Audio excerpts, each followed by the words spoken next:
Are you someone who can't wait for spooky season, or do you recoil in horror when you start to see skeletons in shop windows? Because my dolls are quite gothic and have that creepy cute feel, I think they lend themselves quite well to Halloween. I do love making spooky little characters like ghosts and vampires and the occasional witch. I generally don't get a lot of hate for my work, but I do see comments on artist pages complaining that seasonal art is on sale too early and trying to police what they make. So today I'm making a little Halloween themed beaded doll and sharing 5 reasons I start making Halloween dolls in August. The first reason I start making Halloween dolls in August is that most of my customers are in other countries.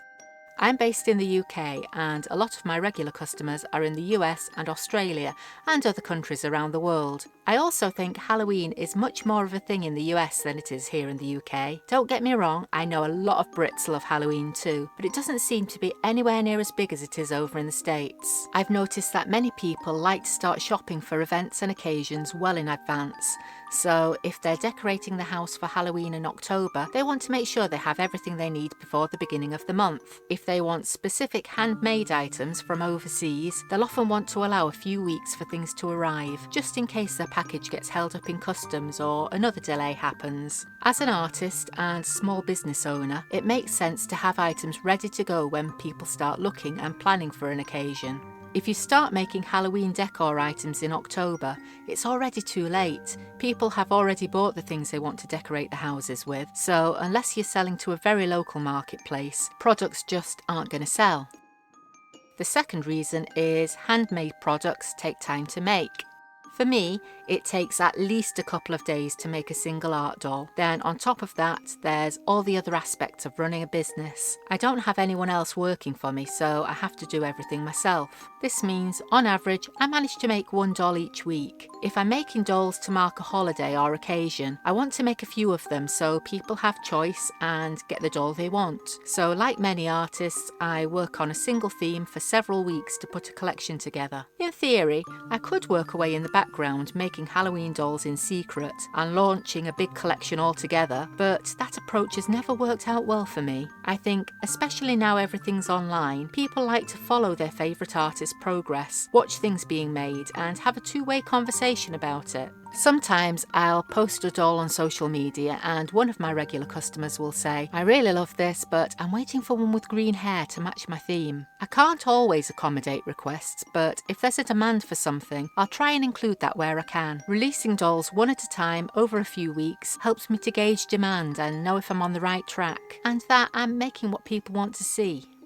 The next reason is, by October, people are already shopping for Christmas. For reasons I've gone through in the previous points, people like to shop for holidays ahead of time. So once we get into October, I need to be making dolls that people want to buy for Christmas and the other holidays that they're celebrating around that time. I get a lot of customers buying dolls as gifts, but also people want festive themed dolls as Christmas decorations and even tree ornaments. I've had people send me photos of their dolls proudly displayed on top of their Christmas trees, which is such a cool idea. So if I was to wait until October to make Halloween dolls, people have already moved on to the next holiday. The next reason is not everyone's a Barbie fan. There's been a lot of talk on social media recently about the new Barbie movie and videos of people queuing up at cinemas dressed head to toe in bubblegum pink. If you love Barbie and all things pink and sparkly, that's great. You should totally be yourself and do what makes you happy. Nothing against Barbie personally, but I know there are doll lovers out there who just want an antidote to all the summery pink sparkles. I was never into Barbie growing up. I think if Monster High had been around when I was a kid, that would definitely have been more my thing. At the end of the day, I think it's always good to have choice. By mid-August, I see a growing number of folks who just want to put on a cosy jumper and sip a pumpkin spice latte. There are enough artists out there making blonde-haired dolls in pink dresses. I'm happy to make dolls for the spooky crowd. By the way, if you're enjoying this video, don't forget to hit the like button and subscribe so you don't miss the next one. Links to some of the materials and tools I use in this video will be down in the description. The next reason I make Halloween dolls in August is why not?